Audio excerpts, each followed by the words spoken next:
નમસ્તે વિદ્યાર્થી મિત્રો, આજે આપણે યુનિટ 5 માટે એના પાર્ટ 3 માટે ત્રીજી વખત આપણે મળી રહ્યા છીએ. અગાઉ બે સેશનની અંદર જે આપણે પાઠની માહિતીનો જે અભ્યાસ કર્યો એ જરાક રિપીટ કર્યા પછી આજનું આપણું નવું સેશન આપણે શરૂ કરીશું. તો અગાઉ આપણે યાદ કરીએ કે આપણે યુનેસ્કો વિશે માહિતી મેળવી, રાણીની વાવ વિશે પાઠની અંદર ઘણી બધી માહિતી તમે મેળવી ગયા છો. એ ક્યાં આવેલી છે, કોણે બંધાવેલી છે? તો પાટણની નજીક આવેલી આ રાણીની વાવ એ રાણી ઉદયમતીએ બંધાવેલી છે અને એના અંદર ઘણા બધા દેવી દેવતાઓના શિલ્પો, કોતરણી કામ થયેલી છે. એની જે ભવ્ય કોતરણી છે એના કારણે એ આજે દુનિયાભરની અંદર ખૂબ જ પ્રખ્યાત છે અને યુનેસ્કોની અંદર પણ એને સામેલ કરવામાં આવેલું છે વર્લ્ડ હેરિટેજ તરીકે.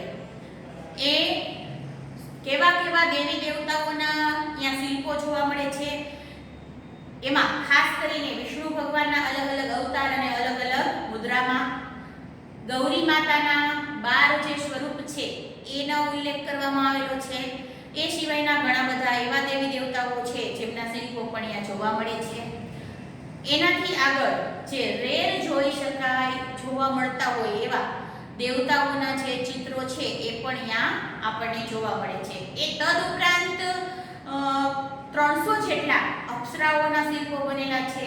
એ અપ્સરાઓની અંદર એના ચહેરા ઉપર અલગ અલગ ભાવ, અલગ અલગ પરિસ્થિતિઓ બતાવવામાં આવેલી છે. ત્યારની તત્કાલીન સમયની જે સમકાલીન સમયની છે લોકોની જીવનશૈલી હતી, લોકોનું જીવન કેવું હતું, ત્યાંની જે ચાલી આવતી છે કથાઓ છે, ત્યારના સમયની છે પણ લોકોની પ્રકૃતિ છે, પશુઓ છે, એ બધું જ આ વાવની અંદર આપણને કોતરણીઓની અંદર, શિલ્પોની અંદર જોવા મળે છે. આવું આપણે બે સેશનની અંદર વાવ વિશે જાણેલું છે. આગળ હવે આપણે વાવ વિશે શું આપેલું છે એ જોઈશું. તો આગળનો આપણો જે પેરેગ્રાફ છે અહીંયાથી શરૂ કરીએ. Most of them present Vishnu in his 10 different અવતાર્સ.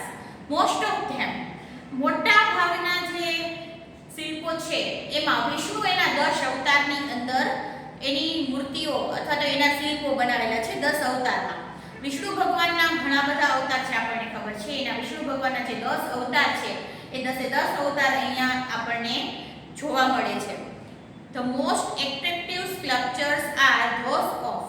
આ જે વિષ્ણુ ભગવાનના અલગ અલગ 10 જે રૂપ છે, સ્વરૂપ છે અથવા તો 10 અવતાર છે એના જે ચિત્રો છે એમાંથી જે ખાસ આપણને એટ્રેક્ટિવ લાગે, આકર્ષક લાગે એવા આ પ્રમાણે છે: વરા, વામન, નરસિંહા, રામ, કલ્કી, મહિષાસુરમર્દિની. આ બધા વિષ્ણુ ભગવાનના આકર્ષક એવા શિલ્પો અહીંયા બનેલા છે. The Apsaras with 16 different makeup styles add to the grace of this unmatched sculpture. The Apsaras, અપ્સરાઓ જે શિલ્પો બનાવેલા છે 300, અગાઉ આપણે એવું કે 300 અપ્સરાઓના શિલ્પો બનેલા છે. તો અપ્સરાઓના શિલ્પો જે બનાવેલા છે એમાં 16 પ્રકારની અલગ અલગ મેકઅપ સ્ટાઇલ બતાવવામાં આવી છે. મેકઅપ એટલે આપણને કે એ જમાનામાં બ્યુટી પાર્લરો હતા અને બધા મેકઅપ કરતા, એ મેકઅપની વાત નથી. મેકઅપ નો અર્થ થાય છે એક સારું બનાવવું, શણગાર સજવો, એનો અર્થ થાય છે. એટલે એ સમયમાં અપ્સરાઓ છે એ કેવા શણગાર સજતી, એટલે કે એમના વાળની અલગ અલગ સ્ટાઇલ છે, વાળમાં ફૂલ છે, ગજરા છે, અંગ પર જે આભૂષણો પહેરે છે અલગ અલગ, હાથમાં, પગમાં, કમરમાં, ગળામાં, એ બધા આભૂષણો, એના કપડાં પહેરવાની સ્ટાઇલ, અલગ અલગ પ્રકારના કપડાઓ, આ બધું જ છે એ 16 પ્રકારની સ્ટાઇલ છે મેકઅપની, એ અહીંયા બતાવવામાં આવેલી છે અપ્સરાઓના શિલ્પોની અંદર. અને આ જે 16 પ્રકારની જે સ્ટાઇલ છે એ ગ્રાસ એટલે વધારો કરે છે ઓફ ધીસ અનમેચ્ડ સ્ટ્રક્ચર. જે આ અનમેચ્ડ એટલે કોઈની સાથે કમ્પેર ન કરી શકાય એવું, અજોડ જેને કહી શકાય એવું આ જે સ્કલ્પચર છે એનું આ બાંધકામ જે છે, આ જે કોતરણીઓ છે, શિલ્પો છે, એનું અનમેચ્ડ ગ્રેસ એટલે કે એના કહીને કે જેની ભવ્યતામાં વધારો કરવો, જેના સૌંદર્યમાં વધારો કરવો, એ આ વાવના સૌંદર્ય સૌંદર્યમાં ભવ્યતામાં વધારો કરે છે. The stepwell also focuses on the holiness of water and its great significance of Indian culture. The stepwell, આ જે પગથિયાવાળો કૂવો છે એટલે કે વાવ છે, also focus એટલે ધ્યાન કેન્દ્રિત કરવું અથવા તો કેન્દ્રમાં રાખવું, on the holiness of water, પાણીની જે પવિત્રતા છે, holiness એટલે પવિત્રતા, એ પવિત્રતાને પણ એ કેન્દ્રિત ધ્યાનમાં રાખે છે અને એની ગ્રેટ સિગ્નિફિકન્સ એટલે એનું જે પાણીનું જે સિગ્નિફિકન્સ એટલે મહત્વ, જે મહાન ખૂબ જ વધારે એવું મહત્વ છે આપણા ઇન્ડિયન કલ્ચરમાં એટલે કે આપણી ભારતીય સંસ્કૃતિમાં. જો આપણી ભારતીય સંસ્કૃતિ આપણને શીખવે છે અને વર્ષોથી આપણી સંસ્કૃતિ એવી જ ચાલી એવી છે કે અગ્નિ, વાયુ ને પાણી, આકાશ, પૃથ્વી આ બધાને આપણે દેવ માનીએ છીએ અને એમની પૂજા કરીએ છીએ, એમની અર્ચના કરીએ છીએ અને એમને વંદનીય ગણીએ છીએ. તો આ પાણી છે એ ખૂબ પવિત્ર છે એવું આપણને આપણી સંસ્કૃતિ છે એ શીખવે છે. એ આપણા માટે ખૂબ અગત્યનું છે, મહત્વનું છે, એ આપણને એ શીખવે છે. તો આ જે આપણી સંસ્કૃતિમાં જે કહેવાયેલું છે પાણીની અગત્યતા વિશે ને પાણીની પવિત્રતા વિશે, આપણે પાણીને પવિત્ર માનીએ છીએ. ગંગાજળ ને અમુક નદીઓના પાણી એમ તો આપણે પૂજામાં વાપરીએ છીએ, એમાં સ્નાન કરવાથી આપણા પાપ છે એ ધોવાઈ જાય છે એવું પણ કહીએ છીએ. તો એની જે પવિત્રતા છે એ આપણી સંસ્કૃતિમાં એનું ખૂબ મહત્વ છે અને એ મહત્વને પણ આ વાવની અંદર ધ્યાનમાં લેવામાં આવેલું છે. The Vav is the most developed, આ વાવ છે એ ખૂબ જ ડેવલપ્ડ એટલે વિકસિત થયેલી છે, elaborate and ornamented example of submerged architecture. elaborate નો અર્થ થાય ઝીણું નકશીકામ કરેલું, એટલે એકદમ ઝીણી કોતરણીઓથી કોતરાયેલું હોય એને આપણે જે નકશીકામ કહીએ છીએ. તો ઝીણવટ ભરી કોતરણીઓ અથવા તો નકશીકામ વાળું અને ઓર્નામેન્ટેડ એટલે કે અલંકૃત થયેલું, જેને આપણે શણગારેલું, ઓર્નામેન્ટ એટલે ઘરેણા આપણે શેના માટે ઉપયોગ કરીએ છીએ? શણગાર સજવા માટે. તો અહીંયા ઓર્નામેન્ટેડ શબ્દનો અર્થ થાય છે શણગારવું અથવા તો અલંકૃત કરવું જેને કહી શકાય. તો આ નકશીકામની અને અલંકૃતિત જે એક્ઝામ્પલ છે, નમૂનો છે સબમર્ડ આર્કિટેક્ચર. સબમર્ડ, હવે સબમર્ડ શબ્દ છે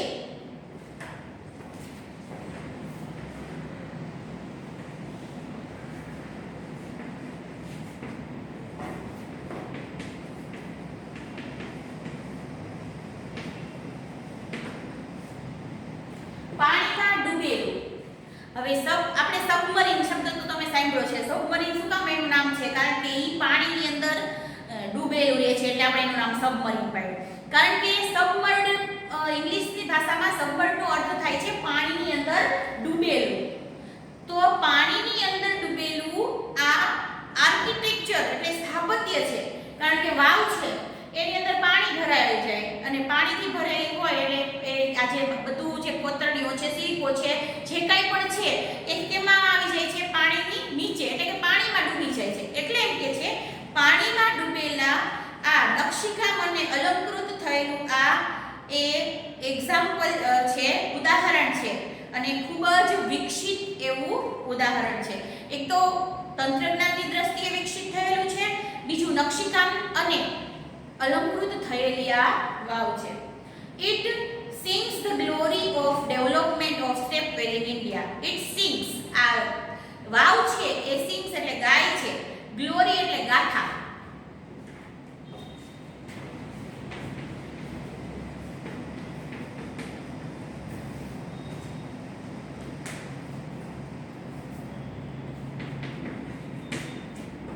ગ્લોરી જેને આપણે ગૌરવ ગાથા કહીએ છીએ. ગૌરવ ગાથા એટલે ગૌરવનું ગીત.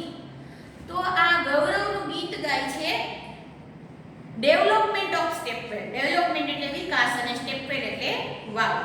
ઇન ઇન્ડિયા એટલે ભારતની અંદર એ સમયમાં જે વાવ બનાવવામાં જે વિકાસ થયો હતો, જે વાવની જે બાંધકામ છે એની અંદર એક તંત્ર જ્ઞાન છે એ સમયનું દેખાતું હતું, એનો જે વિકાસ હતો એ વિકાસની ગૌરવ ગાથા ગાય છે આ વાવ એમ કહી શકાય. કારણ કે એ વાવ છે એને જોતા જ આપણને એ સમયના જે શિલ્પકારો છે, જે એક સમયના આ આર્કિટેક્ચરો છે એ લોકોનો આપણે જ્ઞાનનો અંદાજો આવી જાય છે એટલા માટે.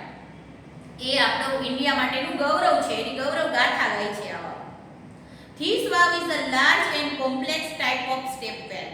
આ વાવ છે એ લાર્જ છે, વિશાળ છે અને કોમ્પ્લેક્સ છે. કોમ્પ્લેક્સ એટલે કોમ્પ્લેક્સ ટાઈપ એટલે અટપટી રચના વાળું, જે સિમ્પલ ન હોય, કંઈક અટપટી રચના હોય એવું અટપટી રચના વાળો આ પગથિયા વાળો કૂવો છે. એટલે કે વાવ તો છે, વિશાળ તો છે જ, પણ સાવ સિમ્પલ એનું જે બાંધકામ છે એ નથી. એની રચના એવી અટપટી કરેલી છે કે અમુક અત્યારના એન્જિનિયરના મગજમાં પણ એ બેસતી નથી કે કેવી રીતે આની આખી ગોઠવણી કરેલી છે.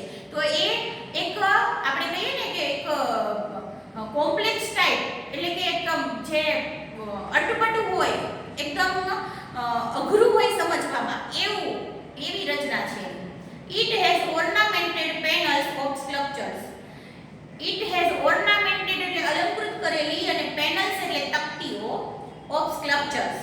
સ્કલ્પચરની અંદર તકતીઓ પણ અલંકૃત થયેલી છે. હવે તકતી કેને કહીએ તો આપણે મંદિરોમાં તમે ક્યાંક જતા હોય જે વહેલાના સમયના સ્થાપત્યો અહીંયા દિવાલની અંદર એવી પ્લેટ મારેલી હોય કે જેમાં કંઈક લખેલું હોય એના સ્થાપના વિશે કે એના સ્થાપકો વિશે કે એવું કંઈક ને કંઈક લખેલું હોય, એ તકતીઓ જેને આપણે કહીએ. તો એવી તકતીઓ પણ આ સ્કલ્પચરની અંદર સ્થાપિત થયેલી છે, ત્યાં રાખેલી છે. It lay buried under the mud due to floods first. It lay buried. lay એટલે પડેલી હતી, buried એટલે દટાયેલી. એ દટાયેલી પડેલી હતી under the mud એટલે કાદવ, due to flood એટલે પૂર, first એટલે પહેલા તો એક સમયે પૂર આવેલું હતું, એના કારણે એ પાણીની અંદર આ વાવ છે એ ડૂબી ગઈ હતી.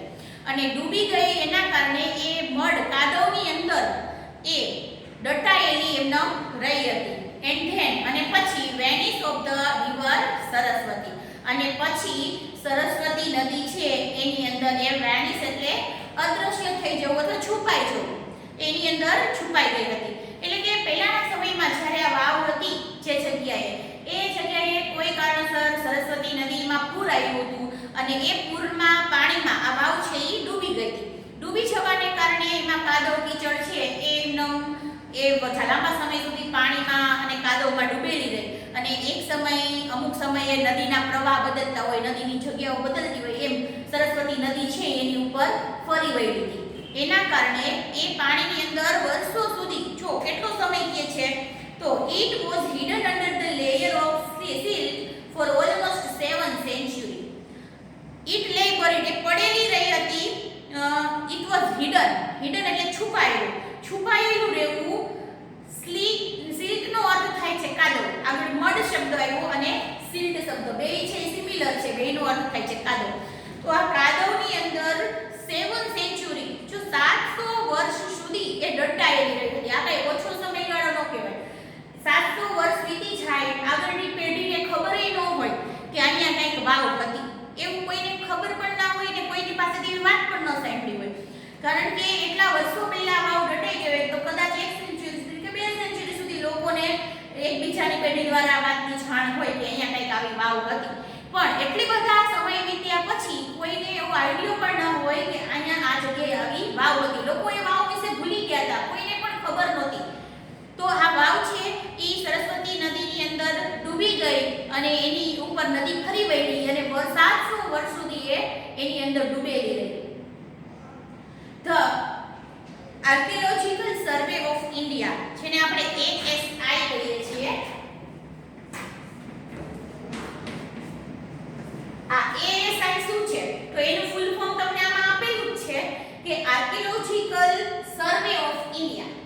ઇન્ડિયાનું સર્વે એટલે સંશોધન અને આર્કિયોલોજીકલ નો અર્થ થશે પુરાતત્વ, જેને આપણે પુરાતત્વ વિભાગ કહીએ છીએ. એ પુરાતત્વ વિભાગ એટલે શું કામ કરતું હોય તો આવા જે પુરાના જૂના જે સ્થાપત્યો છે એની શોધખોળ કરતું હોય. જો ક્યાંય કઈ અંશો મળે એના તો એની જગ્યાએ તપાસ થાય, એને કદાચ એ તપાસ કર્યા પછી મળી જાય તો એની સાફ સફાઈ કરે, એને રિપેરિંગ કરે, એને સાચવીને રાખે. આ કામ છે ને એ ASI કરે. આવું તમે સમાજની અંદર પણ ભણી ગયા હશો કે મોહેન્જો-દડો, લોથલ ને એવી ઘણી જગ્યાએ આપણા પહેલાના સમયના અંશો છે એ મળી આવ્યા છે. તો એ બધાની સંભાળ કોણ રાખે છે? તો એએસઆઈ રાખે છે. એ કયા લેવલે કામ કરે છે? ઇન્ડિયા લેવલે કામ કરે છે. ઇન્ડિયાની અંદર આવા સ્થાપત્યોની શોધ કરવી, એમની કાળજી રાખવી અને એને સંભાળીને આવનારી પેઢીને વારસામાં આપવી, આ કામ કોણ કરે છે? એએસઆઈ કરે છે ઇન્ડિયા લેવલે. અને આ જ કામ છે એ યુનેસ્કો કરે છે વર્લ્ડ લેવલે. આ વસ્તુ એક તમારે યાદ રાખવાની છે. તો આ પુરાતત્વ વિભાગ, જેને ગુજરાતીમાં આપણે કહીએ છીએ, આ પુરાતત્વ વિભાગ છે એને took a great care, ખૂબ જ એવી કાળજી લીધી હતી ટુ પ્રિઝર્વ ધીસ સ્ટ્રક્ચર્સ. આ સ્ટ્રક્ચર છે, આ બાંધકામ છે, એને પ્રિઝર્વ એટલે સાચવીને રાખવું, સંભાળીને રાખવું. આને સંભાળીને રાખવા માટે, સાચવીને રાખવા માટે ખૂબ કાળજી લીધી હતી. એટલે જ્યારથી કોઈ કારણોસર ખબર પડી કે સરસ્વતી નદીની પાણીની નીચે આવું કંઈક સ્થાપત્ય છે, આવી કંઈક વાવ છે, ત્યારે અથવા તો એ પાણી છે એના ઉપરથી અમુક સમયે હટી ગયું, ત્યારે લોકોને ખબર પડી અને એ પછી વાવ છે એને સાફ કરવામાં આવી અને એની ખૂબ જ એએસઆઈ દ્વારા કાળજી રાખવામાં આવી. In February 2013, ફેબ્રુઆરી 2013 માં ASI nominated this vow for the World Heritage Site. ASI A India વતી, પોતાના તરફથી, આપણા દેશ વતી આ વાવનું નામ છે ને એ યુનેસ્કોની સામે વર્લ્ડ હેરિટેજ સાઇટની અંદર સામેલ કરવા માટે નોમિનેટ કરવામાં આવ્યું, એટલે એની સામે નોંધણી કરાવવામાં આવી. With the excellent teamwork by the ASI and State Government of Gujarat. State government of Gujarat એટલે ગુજરાતના જે સરકારી અધિકારીઓ છે, તે સરકાર છે, એ ગુજરાત સરકાર અને એએસઆઈ આ બંનેની ટીમ વર્ક, બે મળીને એવું ખૂબ સારી એવી મહેનત કરી અને બેના ટીમ વર્કના કારણે આ છે it got recognised by the UNESCO. UNESCO દ્વારા આ જે જગ્યા છે એને રિકોગ્નાઇઝ, ઓળખી, જાણી અને એને મંજૂરી આપવામાં આવી. યુનેસ્કોમાં વર્લ્ડ હેરિટેજ સાઇટમાં સમાવેશ કરવામાં આવ્યો. અને એ પણ ક્યારે? આ ડેટ યાદ રાખવાની છે, 2013 ને ફેબ્રુઆરીમાં. તો 2013 ફેબ્રુઆરીની અંદર એએસઆઈ અને ગુજરાત ગવર્નમેન્ટ બંનેની ખૂબ મહેનતના કારણે યુનેસ્કોની અંદર આ રાણીની વાવને વર્લ્ડ હેરિટેજ સાઇટની અંદર મંજૂરી મળી ગઈ. એટલે આપણે વર્લ્ડ હેરિટેજ સાઇટની અંદર ક્યારે વાવનો સમાવેશ કરવામાં આવેલો હતો, તો આ એના માટે લખવાનું ફેબ્રુઆરી 2013 ની અંદર. અહીંયા આપણો આ પાઠ છે એ પૂરો થઈ ગયો. અને હવે જે આપણે આ પાઠની અંદર બહુ એક્સરસાઇઝ કંઈ કરવાની નથી, આપણે બે એક્સરસાઇઝ જ છે નાની એવી, એ જ કરવાની છે. એટલે આપણે સાથે અત્યારે જ અલગથી સેશન નહીં બનાવીએ, અત્યારે જ આપણે સાથે સાથે જ લઈ લેશું. તો સૌથી પહેલા એક્સરસાઇઝની અંદર આપણે V2 કરવાનું છે.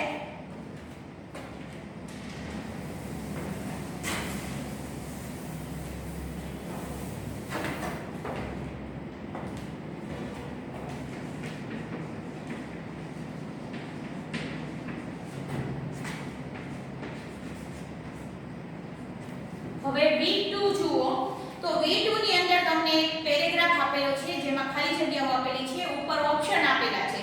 એ ઓપ્શનને તમારે ખાલી જગ્યામાં યોગ્ય જગ્યાએ શોધીને મૂકવાના છે અને પેરેગ્રાફને પૂર્ણ કરવાનો છે. પેરેગ્રાફ 12 નો છે, પણ શબ્દો છે એ ક્યાંના છે? પાઠમાં આવી ગયેલા છે. તો પહેલા આપણે એના એક્ઝામ્પલ જે આપણે ઓપ્શન આપેલા છે એ ઓપ્શન લખી લેશું અને એના અર્થ સમજી લેશું.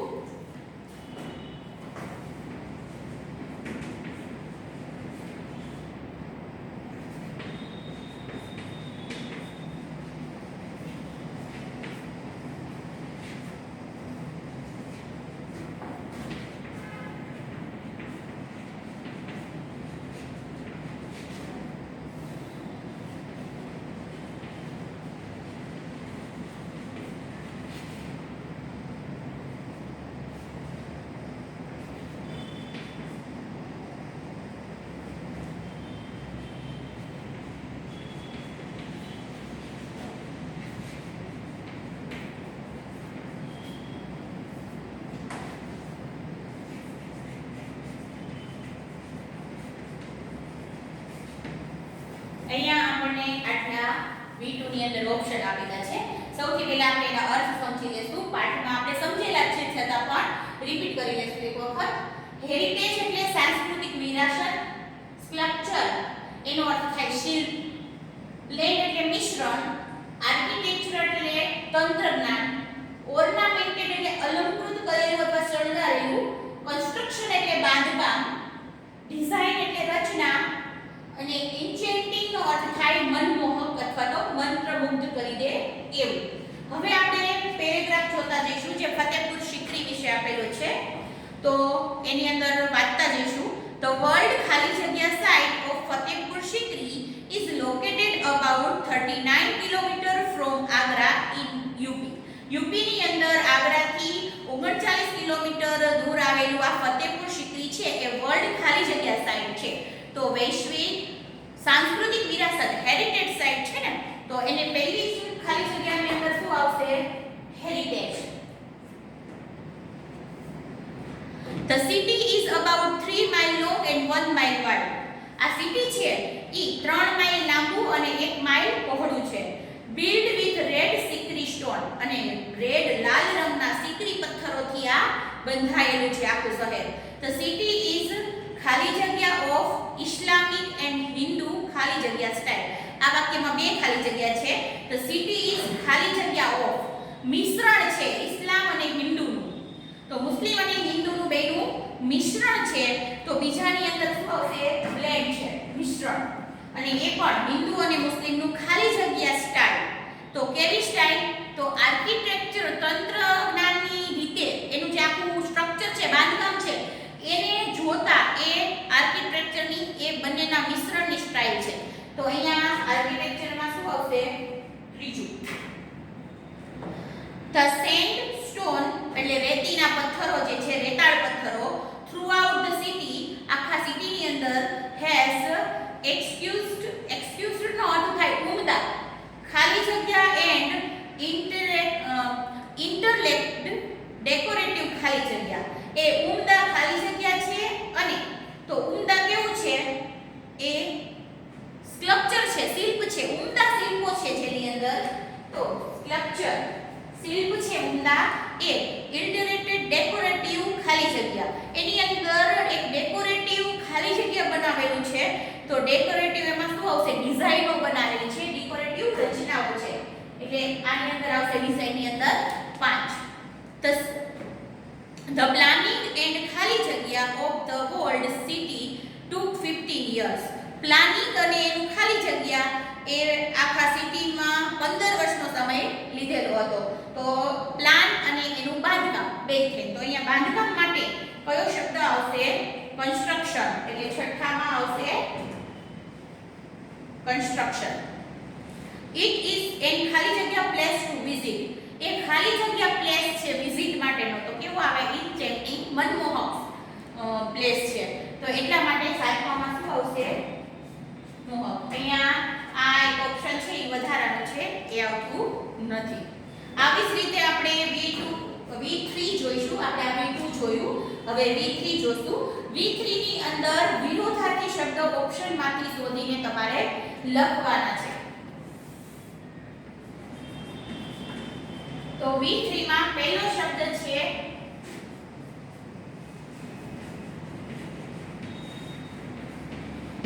ઇમેન્સ. હવે આ ઇમેન્સ એટલે ખૂબ જ વધારે. આપણે પાઠમાં જોયું તો ખૂબ જ વધારે, તો એનો આપણે વિરોધાર્થી શું કરીએ? ખૂબ જ ઓછું. તો એના માટેનો શબ્દ જુઓ, little, lots of, plenty of અને much. હવે ખૂબ ઓછું એવું કેવું હોય? તો આપણે ખબર છે much એટલે ઓછું થાય, પણ લિટલ એટલે ખૂબ જ ઓછું એવું થાય. તો આપણે અહીંયા બે માંથી કયો શબ્દ આપણે ઓપ્શનમાં આવશે? much અને લિટલ માંથી? તો લિટલ વિરોધાર્થી શબ્દ છે, તમારે એની સામે ટિક કરવાનું છે. બીજો શબ્દ છે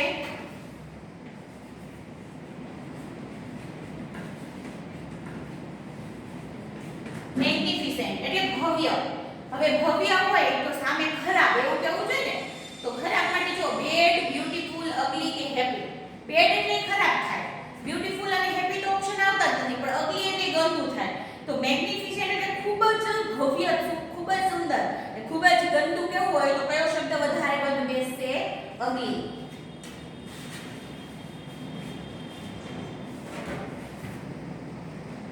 એક્સેલેન્ટ ત્રીજો શબ્દ છે.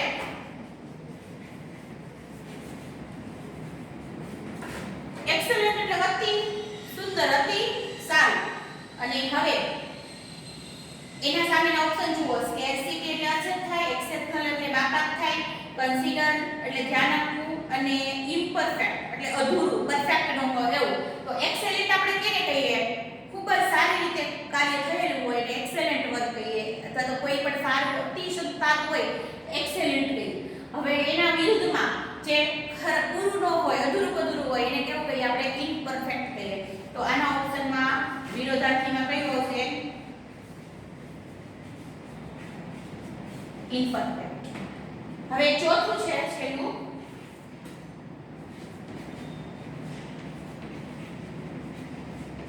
પ્રિઝર્વ. પ્રિઝર્વ એટલે સાચવીને રાખવું, સંગ્રહ કરીને રાખવું. હવે એની સામે જુઓ, પ્રિવેન્ટ, ડિસ્ટ્રોય, અનકીપ અને ઇમ્પોર્ટ. હવે અહીંયા ડિસ્ટ્રોય જે શબ્દ છે એનો અર્થ થાય નાશ કરવો અથવા તો વિખેરી નાખવું, તોડી નાખવું. પ્રિઝર્વ એટલે સંભાળીને રાખવું, એની બદલે એને વેડફી નાખવું કે તોડી નાખવું. તો અહીંયા એનો વિરોધી શબ્દ શું થશે? ડિસ્ટ્રોય.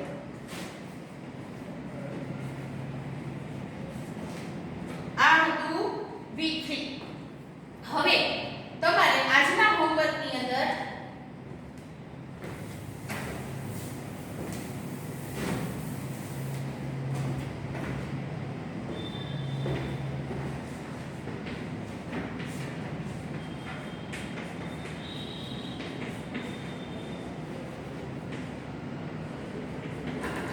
C1 છે ને એ તમારે ટેક્સ્ટ બુકમાં લખવાનું છે. એ શું છે એ તમને જરાક સમજાવી દઉં. તો એક કોષ્ટક આપેલું છે જેમાં રાણીની વાવ વિશે તમારે માહિતી ભરવાની છે. તો એમાં સૌથી પહેલા બિલ્ડ બાય એન્ડ ડ્યુરિંગ કોના દ્વારા બાંધવામાં આવેલી હતી અને ક્યારે? તો આપને ખબર છે રાણી ઉદયમતી દ્વારા બાંધવામાં આવેલી હતી. અને ક્યારે બાંધવામાં આવેલી હતી? તો 1022 થી 1063 AD ની વચ્ચે. બિલ્ડ એટ ક્યાં બાંધવામાં આવી હતી? તો અહિલવાડ પાટણની અંદર. સ્ટોરેજ માળ કેટલા છે? 7. લેન્થ લંબાઈ કેટલી છે? 64 મીટર. વાઇડ કેટલી છે? 20. અને ડેપ્થ કેટલી છે? 27 મીટર. અને નંબર ઓફ સ્કલ્પચરની સંખ્યાઓ કેટલી છે? અરાઉન્ડ 800 જેટલી. Name of deities in sculptures. હવે કેટલા બધા સ્કલ્પચર તો આમાં નામ છે, એટલા બધા નામ તમે અહીંયા લખવા બેસો તો સમાય નહીં. એટલે તમારે અહીંયા બે ત્રણ લખીને એક્સેટ્રા કરી નાખવાનું. વિષ્ણુ ને પાર્વતી ને ગણેશ ને એક્સેટ્રા. પછી પર્પઝ ઓફ બિલ્ડિંગ ધ વાવ. પર્પઝ એટલે હેતુ. હેતુ શું હતો આ વાવનો? તો પાટણના લોકોની પાણીની સમસ્યાને, અછતને, સ્કેર્સિટીને દૂર કરવા માટેનો હેતુ હતો. તો for solving the problem of water scarcity. Got recognise by કોના દ્વારા અને મંજૂરી મેળવવામાં આવેલી હતી? તો એમાં આવશે યુનેસ્કો.